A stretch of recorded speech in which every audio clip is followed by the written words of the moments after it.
রসুনের কোষগুলো চারদিকে ছড়িয়ে ছিটিয়ে থাকলেও মাথাটা কিন্তু এক জায়গাতেই থাকে। মুসলিম সমাজের মতো যতই থাকুক দ্বন্দ্ব, যতই থাকুক রাজনৈতিক কলহ, যতই থাকুক হিংসে, যতই থাকুক অহংকার, যত কিছুই থাকুক না কেন, একটা মুসলিমের বিপদে আরেকজন মুসলিম কিন্তু দৌড়ে আসতে কখনো কিন্তু পিছপা হয় না।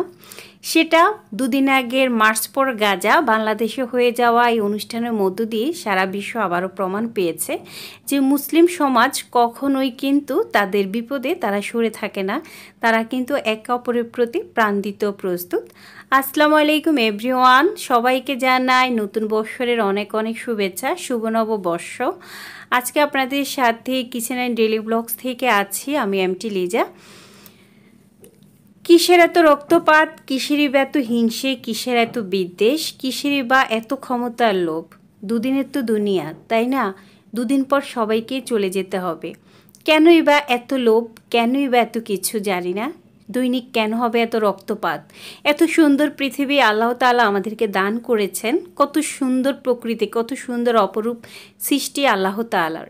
প্রযুক্তি কত এগিয়ে গিয়েছে, মানুষ কতটা পিছিয়ে ছিল আর এখনও কতটা এগিয়ে আছে, কিন্তু মানুষের ভেতরের যে জঞ্জাল, যে আবর্জনা, সেটা কিন্তু আজও দূর হয় নাই। বিজ্ঞানী যত প্রযুক্তি আবিষ্কার করেছেন না কেন, মানুষের মনের ময়লা দূর করার প্রযুক্তি কিন্তু আবিষ্কার করতে পারে নাই, এখানেই তারা ব্যর্থ। আজকে ফিলিস্তিনিদের উপরে হয়ে যাওয়া অত্যাচার, সত্যি বলছি আমি নিজে একজন মুসলমান হিসেবে মনে হয় যেন ব্যর্থ। মনে হয় কেন আসছি এই পৃথিবীতে, কেন আজকে আমার বোন, আমারই ভাই, আজকে আমাদেরই সন্তান যারা ফিলিস্তিনে অবস্থান করছে, ফিলিস্তিনের মানুষরা এত অত্যাচারিত।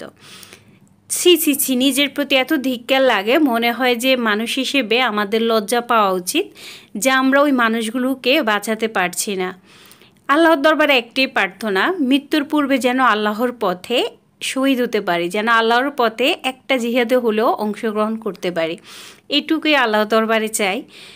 তো সব থেকে বেশি ভালো লাগার বিষয় হচ্ছে গত দুদিন আগে বাংলাদেশে হয়ে যাওয়া মার্চ ফর গাজা অনুষ্ঠানে যখন দেখলাম লক্ষ কোটি আমাদের বাঙালি, আমাদের মুসলমানদের ভিড়, মুসলমানরা একসাথ হয়েছে ফিলিস্তিনিদের জন্য, অর্থাৎ আরেক মুসলিমের জন্য একসাথ হওয়া, এর থেকে আর আনন্দের কোনো বিষয় নেই। থাকতে পারে আমাদের মধ্যে অনেক দ্বন্দ্ব, থাকতে পারে অনেক কলহ, থাকতে পারে অনেক হিংসা, কিন্তু মুসলিমের বিপদে মুসলমান কোনো কিছুই মনে রাখে না, সব ভুলে কিন্তু তারা একসাথ হয়। আল্লাহ তাআলা যেন আমাদের এই ফিলিস্তিনি ভাই বোনদের রক্ষা করেন। আসলে আমরা যেটা দেখছি এখন ফিলিস্তিনে হয়ে যাওয়া ঘটনা, এর থেকে অনেক ভয়ানক ভয়ানক ঘটনা হবে মুসলমানদের সাথে। এটা তো নবী করিম সাল্লাল্লাহু আলাইহি সাল্লাম নিজেই বলে গিয়েছেন, মুসলমানরা বারবার যুদ্ধে হেরে যাবে, তারপরে কিন্তু ইমাম মেহেদির আগমন হবে। তো জানি না সেই দিনটা বেঁচে থাকবো কিনা, সেটুকু দেখতে পারবো কিনা। তবে তৃতীয় বিশ্বযুদ্ধ শুরু হয়ে গিয়েছে, এতে কোনো সন্দেহ নাই, খুব শীঘ্রই সেটা বড় হয়তো আকার ধারণ করবে, আর আমরা হয়তো কতটুকু সময় আছি পৃথিবীতে জানি না। তবে ইমাম মেহেদি আসা পর্যন্ত যদি থাকতে পারতাম, তার সাথে যদি যুদ্ধে অংশগ্রহণ করে শহীদ হতে পারতাম, এই জীবনটা সত্যিই সার্থক হয়ে যেত। কিছুদিন আগেই এই শোপিসটা কিনেছিলাম পর্সেলিনা থেকেই, তো এটা দিয়ে আজকে সাজিয়ে নিচ্ছি টেবিলটা। আর এই ফুলটা আগেরই ছিল, এটাও পর্সেলিনা থেকেই কেনা। তো এটা দিয়ে, এগুলো দিয়ে একটু সাজিয়ে নেব। আসলে যে কোনো বাসা যদি সাজানো গোছানো থাকে তাহলে কিন্তু মনটাও কিন্তু অনেক বেশি ভালো লাগে। আর বাসার ভিতরে কিন্তু সবসময় যদি গুছিয়ে রাখা যায় তাহলে কিন্তু মেহমান অতিথি আসলেও বাড়তি যে একটা কাজের প্রেশার, সেটা কিন্তু আর নিতে হয় না। তো এটাও নিয়েছিলাম কিছুদিন আগেই, তো ভাবলাম এটার মধ্যে কিন্তু দেখা গেছে খেজুর কিংবা বাদাম রেখে দেওয়া যাবে, দেখতে অনেক সুন্দর। আর এটা তো পাড়ার জন্য নিয়েছিলাম, তো এটা কিন্তু দেখতে অনেক বেশি সুন্দর, আর আমার কাছে এত ভালো লাগে যে এভাবে যদি টেবিলে একটু রাখা যায় তাহলে মনে হয় যে টেবিলের সৌন্দর্যটা বহুগুণ বেড়ে যায়।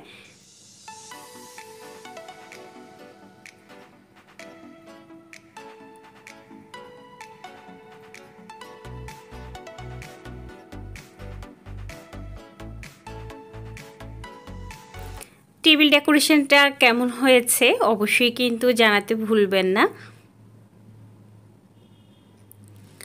অনলাইন থেকে একটা জুসার অর্ডার করেছিলাম, তো এই জুসারটা আমার অনেক দিনের শখ ছিল কেনার। তো মার্কেটে আমি অনেকবার খুঁজেছি কিন্তু মার্কেটে এটা পাইনি।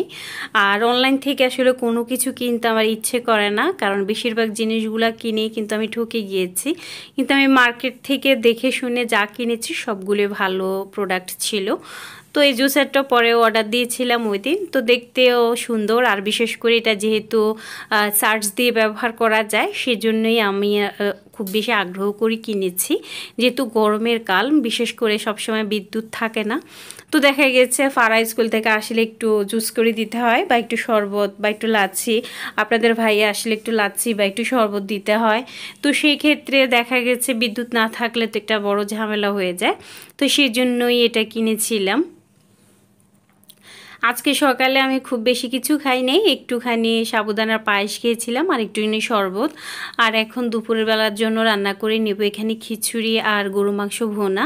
যেহেতু বছরের প্রথম দিন ছিল, তো আমি বছর পহেলা তেমন কোনো আয়োজন করি না। আর বিশেষ করে যেহেতু এবার মা নেই, আপু অসুস্থ, তো মোটামুটি আপুর রিপোর্ট ভালোই আসছে, কিন্তু ওর রক্তশূন্যতা অনেক বেশি, সেই জন্য মা হয়তো আরও 2-4 দিন ওখানে থাকতে হবে। আর দেখা গেছে ফারার ভীষণ জ্বর আর সর্দি চলে আসছে, তো বলল যে একটুখানি খিচুড়ি হলে খাবে। তো সেই জন্যই ভাবলাম যে একটু গরু মাংস আর একটু খিচুড়ি করে নেই। আসলে মা না থাকলে আমার তেমন খাওয়া দাওয়া করতে ইচ্ছে করে না, কারণ একা একা, আর ফারা তো খেতেই চায় না। তো দেখা গেছে সেই হিসাবে খাওয়া দাওয়ার প্রতিও তেমন একটা আসলে ভালো লাগা কাজ করছে না। আর বিশেষ করে ফিলিস্তিনি ভাই বোনদের এমন অবস্থা দেখে আসলে খাবো কি, সারাক্ষণই না চোখ থেকে পানি অঝরে পড়ে যায়। আমার পাড়া নামাজ পড়ে কত দোয়া করে, কত আল্লাহর কাছে হাজারি করে। আসলে ওরা তো ছোট মানুষ, কিন্তু বাচ্চাদের এত কষ্ট দেখলে আসলে ওরা সহ্য করতে পারে না। তো দেখা গেছে মনটা সব দিক থেকে খুব খারাপ। তো আল্লাহ যা করবেন ভালোর জন্যই করবেন, আর যা হচ্ছে তা হয়তো আল্লাহর লেখাই ছিল, সেজন্যই হচ্ছে। যাই হবে আল্লাহর কাছে শুকরিয়া, এতটুকুই জানি। তো এখানে আমি একটু খিচুড়ি করে নিচ্ছি। আর দেখা গেছে জ্বর হলে কিন্তু বাচ্চাদের মুখে রুচিও থাকে না। তো সেই দিক থেকে আসলে কী রান্না করব, কী খাওয়াবো, ওর কোনটা খেলে ভালো লাগবে সেটাও একটা ব্যাপার। এতক্ষণ পর্যন্ত যারা আমার ব্লগটি দেখেছেন, যদি একটুখানিও ভালো লেগে থাকে প্লিজ একটি লাইক দিতে ভুলে যাবেন না। অবশ্যই যদি আপনি আমার চ্যানেলে বন্ধু না হয়ে থাকেন প্লিজ সাবস্ক্রাইব করে পাশে থাকার জন্য আন্তরিকভাবে অনুরোধ করছি। আর সাবস্ক্রাইব করে পাশে থাকা বেল আইকনে ক্লিক করে অবশ্যই অল বাটনে ক্লিক করে দিবেন।